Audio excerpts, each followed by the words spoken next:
Plaster চক কিছুই নাই, না আছে কম্পোজিট গ্রান্ট সেখানে নিয়মিত, না স্কুল থাকলেও তার হচ্ছে না। আমি একটা তথ্য দিচ্ছি, এই যে বারবার একটা কথা বলছে না বিধানসভায় দরকার, হ্যাঁ আইনসভায় আমাকে আপনাকে যেতে হবে। যদি না আমি আপনি আইনসভায় যাই জানতে পারবো না কি খেলা চলছে, ওই আরটিআই করবেন, অনেক পরে পরে উত্তর দেবে।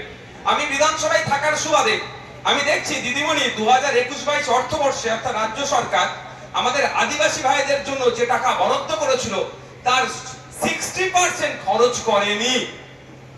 আর মাইনরিটি 2022-23 অর্থবর্ষে আমার আদিবাসী ভাইদের জন্য বরাদ্দ করেছিল 1090 কোটি টাকা, তার 39% টাকা খরচ করেনি। গেল কোথায় প্রশ্ন তুলতে হবে। শেষে 2023-24 অর্থবর্ষে 1139 কোটি টাকা বরাদ্দের পরিমাণ বেড়ে যাচ্ছে, খরচ করার পরিমাণ কমে যাচ্ছে। 42% টাকা খরচ করতে অক্ষম হয়েছে। এই হচ্ছে দিদির রাজ্য সরকারের ভালোবাসা আদিবাসীদের উপরে, বাপিদাদের উপরে। নওশাদ সিদ্দিকীকে কত ভালোবাসছে দেখুন। যদি ভালোবাসতো তাহলে কামরুজ্জামান ভাই একজন অসুস্থ ব্যক্তিকে 24 ঘন্টা জেলে রাখতো না, আমার বাপের বয়সী লোককে ধরে জেলে রাখতো না। কোনো সমাজ বিরোধী এরা নয়, এরা জনগণের জন্য মানুষের জন্য কথা বলতে আসছে। বা যদি সত্যিকারের ভালোবাসতো তাহলে পুলিশকে দিয়ে আমার চেস্টে ঘুষি মারাতো না। এই আজকে আপনারা দেখেছেন ডাক্তার আশফাকুল্লাহ নাইয়া, যদিও তিনি ইএনটি স্পেশালিস্ট, তার সাথে আমি যোগাযোগ করে আজকে আমি ট্রিটমেন্ট করে আসলাম। রিপোর্ট এখন আমার হাতে পাইনি, আমার লিভারে এফেক্ট পড়েছে নাকি সেই জন্য আমি গিয়েছি। যাকে লিভার এফেক্ট তো দূরের কথা, আমি আপনাদেরকে শপথ করেছি আমার শেষ নিঃশ্বাস পর্যন্ত মানুষের জন্য বলে যাব, লিভার কেন যদি ঢুকে গুলি চালাই আমি গুলি খাবো, পিছিয়ে থাকার ছেলে নয়। আমার ভাঙড়ের লোকেরা ভালো করেই জানে আমি সামনে থেকে দাঁড়িয়ে আমি লড়াই দেওয়ার ছেলে। যাক, আমাদেরকে ভালোবেসেছিল 2021-22 অর্থবর্ষে, ভালোবেসে আমাদের জন্য অর্থাৎ সংখ্যালঘুদের জন্য 4658 কোটি টাকা 4658 কোটি টাকা বরাদ্দ করেছিল। আমি এই প্রসঙ্গ নয়, যেহেতু বাপিদা সেন্ট্রাল গভর্নমেন্টের একটা তথ্য দিচ্ছিল সেটা দেওয়ার জন্য আমি বলছি। কালকে বলবো আমি যদি সময় পাই, আমাকে যদি সময় হয়, যে ওয়াকফ আইন কেন মানছি না। আমি টু দা পয়েন্টে কথা বলবো, মিনিট 15 হয়তো বক্তব্য দেবো। কালকে আমি এই বক্তব্যটা চ্যালেঞ্জ করব।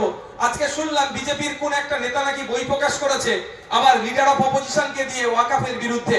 আমি চ্যালেঞ্জ করছি শুভেন্দু অধিকারী থেকে শুরু করে তার যত বড় বড় নেতা আছে, মাইকের ওদিকে বসাবে, মাইকের এদিকে বসাবে। ওয়াকফ আইন মুসলমান সহ সংবিধানের বিরুদ্ধে কিভাবে গেছে আমি একা তাদের সাথে চ্যালেঞ্জ করব। সব থাকলে ওষুধ আমার সাথে ডিবেট আমি দেখে নেবো তাদেরকে। 2021-22 অর্থবর্ষে যে টাকা বরাদ্দ হয়েছিল মাইনরিটিদের জন্য তার 46% টাকা খরচ করতে পারেনি এই রাজ্য সরকার। 2022-23 অর্থবর্ষে 4878 কোটি টাকা বরাদ্দ হয়েছিল সংখ্যালঘু সমাজের মানুষের উন্নয়নের জন্য, তার 43% খরচ করেনি এই রাজ্য সরকার।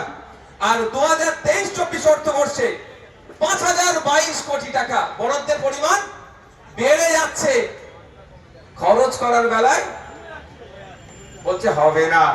এবার ফিনান্সিয়াল ইয়ারে কত টাকা বরাদ্দ হয়েছে জানেন?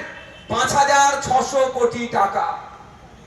যদি এই কটা অর্থবর্ষ দেখেন প্রায় 25,000 কোটি টাকা পশ্চিমবাংলার 3.5 কোটি সংখ্যালঘুদের উন্নয়নের জন্য বরাদ্দ হয়েছিল।